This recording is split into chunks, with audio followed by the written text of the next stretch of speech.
Welcome to Thailand. কি সবাই অবাক হয়ে গেলেন? তো অবাক হওয়ার কোনো কিচ্ছুই নেই, একদমই সত্যি। হ্যাঁ, চলে এসেছি থাইল্যান্ডে। আপনাদের সবাইকে ওয়েলকাম। থাইল্যান্ডে আমার সাথে থাকার জন্য আপনাদের সবাইকে রিকোয়েস্ট করছি। দেখতে পাবেন অনেক কিছু। আর হ্যাঁ, যারা আমার সাথে থাকবেন না তারা কিন্তু মিস করবেন, আর যারা আমার সাথে থাকবেন তাদেরকে অনেক সুন্দর সুন্দর জিনিস দেখাবো। আর থাইল্যান্ড আসলে এত সুন্দর সুন্দর স্পেস, এত সুন্দর সুন্দর জায়গা, আসলে নিজের চোখে না দেখলে বিশ্বাসই করতাম না। আর সবচেয়ে বড় কথা হচ্ছে এখানকার বেস্ট হচ্ছে গিয়ে ডাব। তো আমাদের দেশের নারিকেল ডাবগুলো যেরকম একদম ছোট হয়, পানি কম থাকে, কিন্তু এখানকার ডাবের পানি অনেক মিষ্টি আর অনেক বড় বড় ডাব। তো আমার সাথেই থাকুন, আমার ভিডিওগুলো আপনাদের সাথে শেয়ার করব একদম ছোট ছোট করে। আসসালামু আলাইকুম, hello everyone, welcome back to my another new vlog. আমার আরও একটি ভ্লগে আপনাদের সবাইকে স্বাগতম জানাচ্ছি। আমার প্রিয় ভিউয়ার্সরা, আপনারা সবাই কেমন আছেন? আশা করছি সবাই সুস্থ আছেন, ভালো আছেন। আলহামদুলিল্লাহ, আমিও আল্লাহর অশেষ রহমতে ভালো আছি।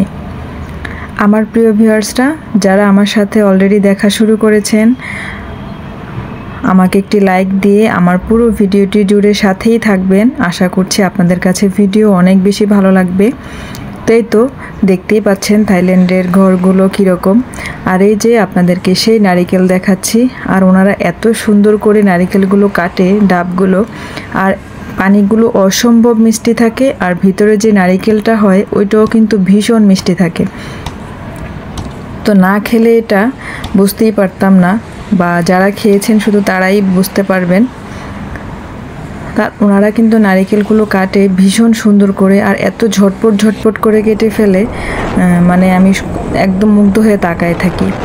আর এখানকার রাস্তাগুলো একদমই কোনো যানজট নেই, কোনো কোলাহল নেই, একদমই নিঝুম রাস্তাঘাট। আর রাস্তার দুপাশে এরকম সারিবদ্ধভাবে বাড়িঘর থাকে, তারপরে হচ্ছে গিয়ে প্রচুর পরিমাণে গাছ থাকে। আর এখানে কিন্তু বেশিরভাগ হচ্ছে গিয়ে তেঁতুল গাছ, নারিকেল গাছ, আর হচ্ছে গিয়ে ওগুলাকে কি গাছ বলে, যে মাটির নিচে যে আলুগুলা হয় ওগুলাকে কি একটা আলুর জেনে বলে, আমার এখন নামটা মনে পড়ছে না। এইসব গাছগুলাই বেশি থাকে। আর হচ্ছে গিয়ে ভুট্টা, যেখানে সেখানেই দেখবেন যে ভুট্টা গাছ। আর এখানকার রাস্তাঘাটে চলাচলের জন্য কিন্তু আমাদের বাংলাদেশে যেরকম একদম সচরাচর গাড়ি পাওয়া যায়, এখানে কিন্তু সেরকম পাওয়া যায় না। এখানে হচ্ছে গিয়ে যারা চলাচল করে তাদের সবারই স্কুটি থাকে। যার যার স্কুটি সে নিজে নিজেই চালিয়ে যায় এবং নিজেরটা নিজেই ব্যবহার করে, অন্য কাউ ব্যবহার করে না, বা একজন আরেকজনের ভাড়াভাবে যে গাড়ি পাওয়া যায় সেভাবে পাওয়া যায় না। আমাদের দেশে যেমন আমরা বাসে, অটোতে, রিক্সাতে করে যাই, এখানে কিন্তু সেরকম পাওয়া যায় না। তাই তো আপনারা দেখতেই পাচ্ছেন। আর আমরা কিন্তু এখন যাচ্ছি একটা কাজে, আর সেখানকার কাজটা শেষ করে তারপরে আবার ফিরে আসব। আর আমরা এখন যেখানে যাচ্ছি সেখানে আপনাদেরকে দেখাবো সব হচ্ছে তেঁতুল গাছ। এই যে গাছগুলো দেখতে পাচ্ছেন বড় বড়, এগুলা কিন্তু সব তেঁতুল গাছ। তো এখানে কিন্তু যে আমরা বাংলাদেশে যে বার্মিজ আচারগুলা খাই, বড়ইয়ের আচার, বেশিরভাগ কিন্তু এই থাইল্যান্ডেই তৈরি হয় সেগুলো। আর থাইল্যান্ডের যেখানে সেখানে তেঁতুল গাছ, তো এই জন্যই আর কি এখানে বেশিরভাগ বড়ইয়ের আচারটা বেশি পাওয়া যায়, আর কি বার্মিজ আচারটা বেশি পাওয়া যায়। আর এই যে কলা গাছও কিন্তু আছে, একটু পরপরই দেখতে পারবেন কলা গাছগুলো। তা আমার প্রিয় ভিউয়ার্সরা, আপনারা সবাই কেমন আছেন? আশা করছি আমার আজকের ভিডিওটি আপনাদের কাছে ভালো লাগবে। তো আমার থাইল্যান্ডের ভিডিওগুলো যারা দেখতে চান, এখনই আমার চ্যানেলটি সাবস্ক্রাইব করে পাশের অল বাটনে ক্লিক করে রাখবেন।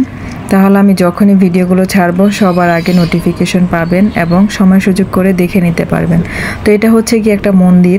তো আমি যেহেতু থাইল্যান্ড ভাষা একদমই পারি না, তো সেই জন্য দেখা যায় যে আমি অনেক কিছু আপনাদেরকে বুঝিয়ে সেভাবে বলতে পারবো না। তো আশা করছি আপনারা বুঝে নেবেন।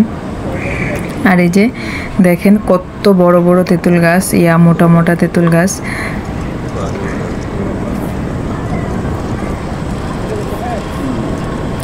তো আপনাদেরকে আরও কয়েকটা ভিডিও আপনাদের সাথে শেয়ার করব, থাইল্যান্ডের আরও সুন্দর সুন্দর ভিডিও আপনাদের সাথে শেয়ার করব।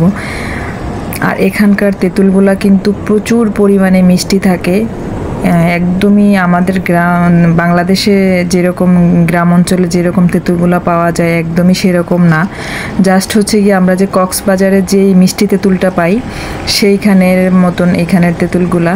আর এখানের তেঁতুলগুলোও একদম সেম ওরকমই, একদম ছোট ছোট হয় কিন্তু অনেক মিষ্টি থাকে তেঁতুলগুলো। তো বিশ্বাস করবেন না, এখানে এসে আমার একটা জিনিসই সবচেয়ে বেশি ভালো লাগছে, সেটা হচ্ছে গিয়ে কোনো যানজট নেই, চারদিকে শুধু সবুজ আর সবুজ। আর আমাদের বাংলাদেশে যেমন একটু পরপরই যানজট লেগে থাকে, তারপরে হচ্ছে গিয়ে কোনো মানে পায়ে পায়ে মানুষ দেখা যায়, গাড়ি যানজট লেগেই থাকে। তো এখানে একদমই সেরকম না, খুবই কম যানজট, মানে নাই বললেই চলে।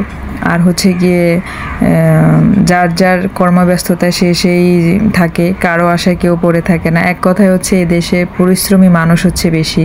আমাদের বাংলাদেশে যেমন হচ্ছে গিয়ে মানুষ আরামায়েশ করে বেশি খেতে চায়, কিন্তু এইসব দেশে হচ্ছে গিয়ে মানুষ সব কর্ম করে খায়, সেটা হোক মহিলা বা পুরুষ। এখানে পুরুষের চাইতে কিন্তু মহিলারাই বেশি কষ্ট করে, আমি যেটা দেখলাম।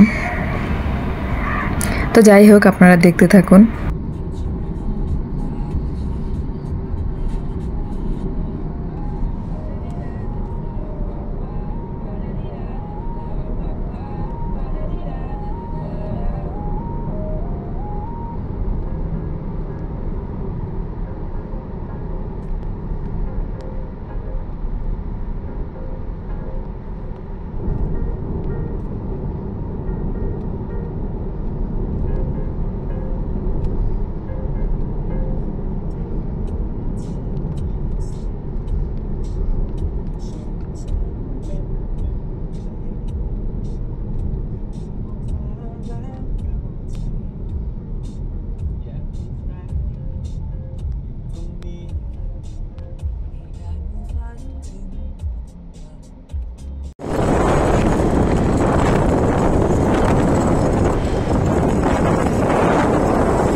তেঁতুল গাছ আর তেঁতুল গাছ, এখানে তো কই যে আমরা তেঁতুল খাইতে পাই না, আর এরা এত তেঁতুলের বীজ বিক্রি করে কই থেকে?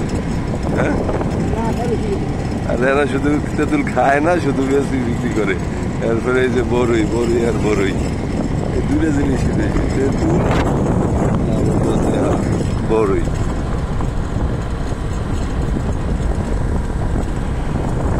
আর কোনো যাই কেমন আছে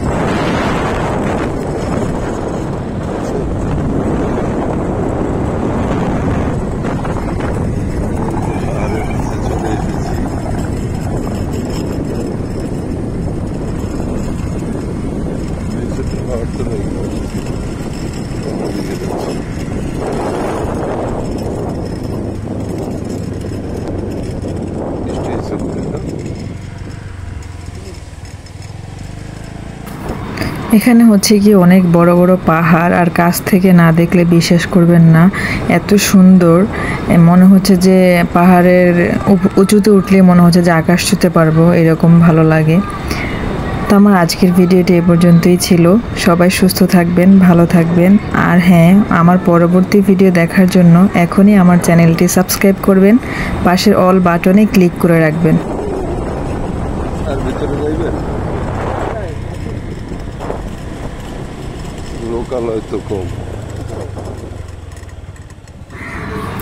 আজকের মতো এখানেই বিদায় নিচ্ছি, দেখা হবে আমার পরবর্তী ভিডিওতে। সেই পর্যন্ত আল্লাহ হাফেজ, আসসালামু আলাইকুম।